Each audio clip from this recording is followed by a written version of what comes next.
Welcome to Transforming Human Consciousness, and I'm Kevan Geola. We have been doing programs about oneness of humanity, race unity, equality of men and women, elimination of prejudice with all kinds of guests throughout the year. And today we're doing this program on location, actually in my house, with the students, 5th and 6th graders from SUMNER Elementary School. These children come from all backgrounds, all levels of accomplishment. They are diverse. They represent every culture, every race, every ethnicity. But what is so special about them is they are so enthusiastic and they're so excited about what they learn and what they can offer to the community and to heal the problems of racism. They also learn how to do mediation and use it as a means of serving their school and their community. It has been a pleasure to serve them, and also it has been a pleasure to have them on this show because I feel that they represent a very important part of our society, the future of our world, our children.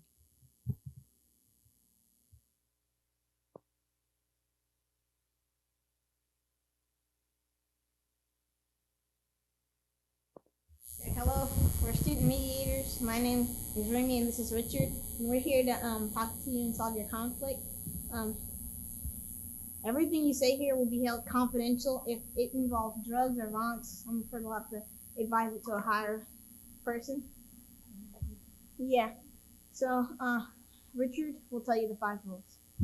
Okay, you have to agree to these 5 rules before we start this mediation. Number 1, tell the truth. Number 2, listen without interrupting. Number 3, take responsibility for solving your agreement. Number 4, no name calling. Number 5, be willing to solve the problem. Okay. So, I'll start and I'll ask. And 1. Are you guys ready to solve the problem? Yes. All right. John, can you please tell me your side of the story? I bought this book, and then Lauren asked if she could see it. So I said, okay. And then she took it back to her classroom, and I asked her for the book, and she said she didn't know where it was.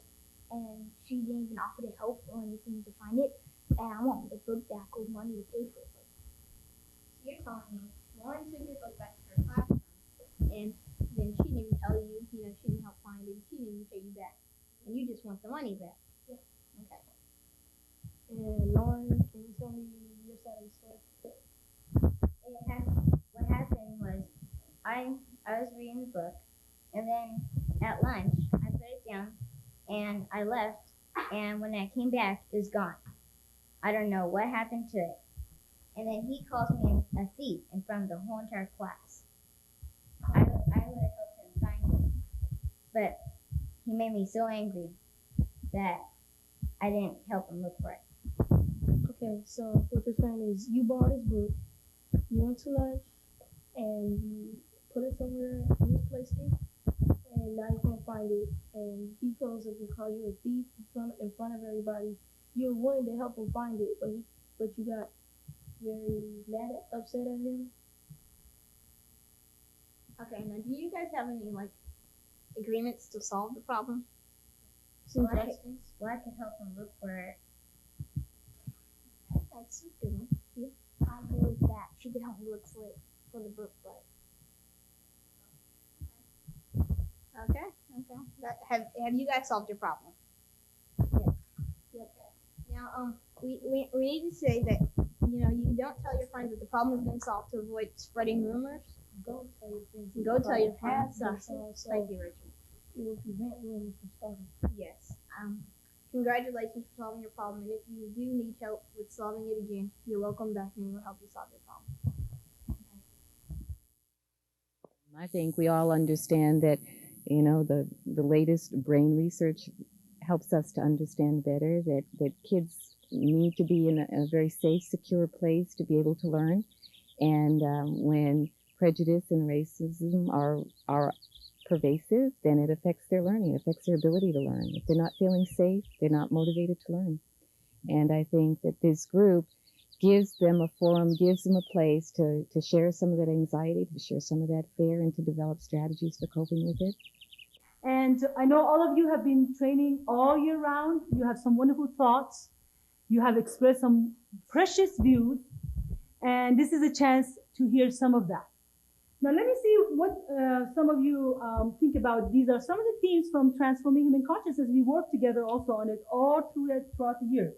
For example, what does it mean which says, be ye as fingers of one hand, the members of one body?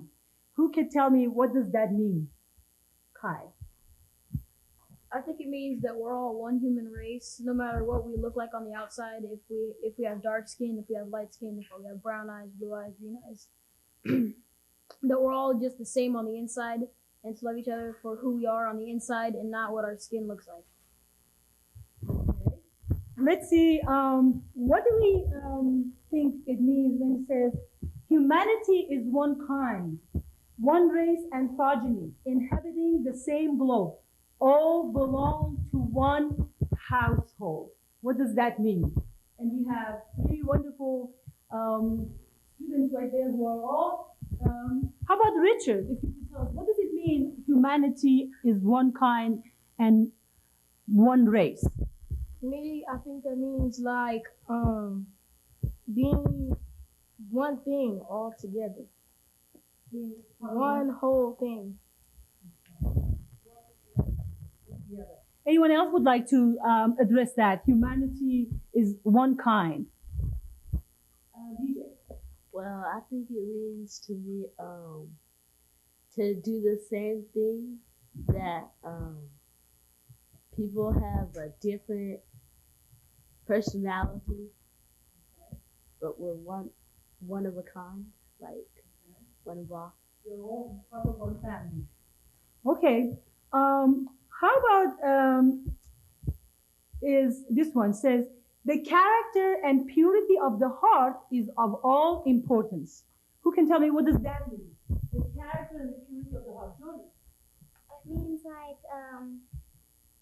you really shouldn't care about what someone looks. It's really what's inside of them, and that's the real person, not what color their eyes are or their skin. It's what they are inside.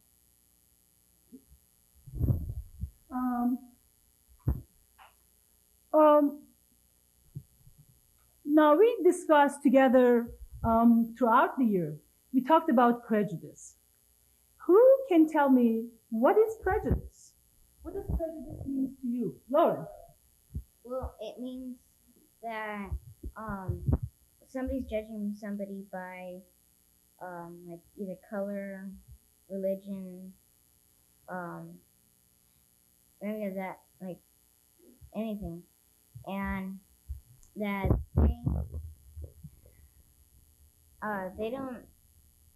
they don't realize what they're doing to other people, because they're actually hurting other people. Anyone else would like to speak to what is prejudice? What is prejudice to you? I mean, it's like when somebody doesn't like another person, and then they start talking about other people and how they just dislike the other person that's talking about, like, negatively about yes, like, because somebody else is better than them, so they just don't like them. So not liking someone because of something in their outside. Okay. Who else would like to speak about what is prejudice? We have all these hands, and then we have let's go over here. Dominique, what is to you prejudice? I think it's when you don't know much about a person, or they're different or not exactly the same as you, and you find something wrong, so you make excuses in saying that they're different, or because there's something different about them that they're bad. Who else would like to address this? Let's go over right there. Okay. And prejudice is like judging people because they're different, like because they have different ways or they're different colors. Okay. I think prejudice is when you like meet someone new or someone old, and you like get to know them, but once you find something wrong with them or you judge them by their race, you can like find the bad things about someone and turn them into really bad things, and but you don't find the goodness in someone. You find the wrong thing, the bad things in someone. So you're looking for the negative. Yes. Okay, very good. And then, so let's see, we have some more. We have Reggie over there who also would like to share what he believes is prejudice. What is prejudice to you? To me, prejudice is that when people don't look on the inside of people, they just judge them by the outside, like judging a book by its cover. Mm-hmm. They never know how they really are until they get to know them better. Jordan. I think prejudice is when you just judge someone because they're not like you. It's like it's not always like what color they are, but sometimes it's the way they walk or if they are interested in other things. Let's ask you, what were some of the things that we have done throughout the year? We met every week, right? What are some of the things that you remember from this experience that has stayed with you and has meant something very special to you? Let's just start from here, from Kyle, and just go around for the sake of the camera. Yes, Kyle, what are some of the things that you remember? I remember the field trip that we took to Judge Nelson's courthouse, and that was very fun. And she was really nice, and we got to go into the courthouse and we did a mock trial, and she taught us about how the system worked and everything, and it was fun. Okay, thank you, Kyle. Who else would like to say yes? One time we were talking about how other people talk about other people, and he told us that we can say, no matter what you say or do to me, I'm a worthwhile person. Mm-hmm. That was very special to you. That was something you missed. Okay, let's see who else has got something. Nikki, what have you remembered? What do you remember? Okay, I remember one day in class we were talking about the ways that people can hurt someone by calling them names or judging them by what they look like or a bunch of other stuff. Okay. Who else? That we used the stars at the beginning to help. Like it was the same as the directions that we were using to help, but it helped. It was easier for us, and you asked us if we had any problems with people in the class, and we went through all the things. So the way a system or a tool for us to be able to communicate with each other and to be aware of what we see, what we think, how we feel, what our intentions are, and what our actions supposed to be. It was a tool for you to organize your thoughts. Yeah. Jordan, what do you remember? I remember when we did some like fake mediation, and that I like that because it really helped us. And when we start mediating on our own, we're going to know what we're doing, and we're not going to be like all stiff and stuff. Okay. What do you remember about the whole process of race unity and mediation training that we have done throughout the year for a whole year? What do you remember? I remember like the star too. It's like because we got a chance to learn how to listen to each other and understand the stories they were telling, and share our stories in a way that people could understand them. So a listening skill. Yeah. You became better listening. Okay. Let's see what else. What else do we remember about the whole year program that we've had?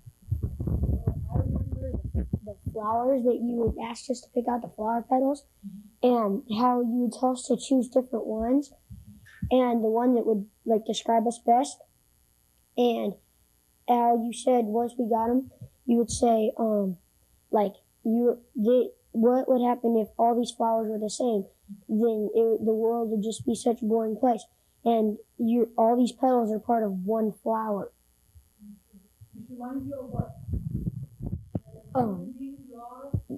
All one race.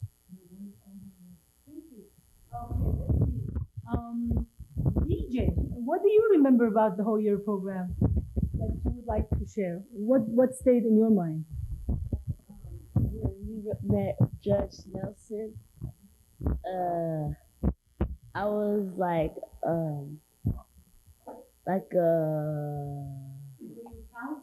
yeah, counselor. Yeah, it's pretty fun. Okay, what do I have you sitting next to me and I won't see you. What do you remember? That you told us about how each of us is a drop of the ocean, and then because there's so many different people and different kinds and stuff, sort of like the flower petal that Michael was talking about, and that if like one drop was missing, it wouldn't be as full.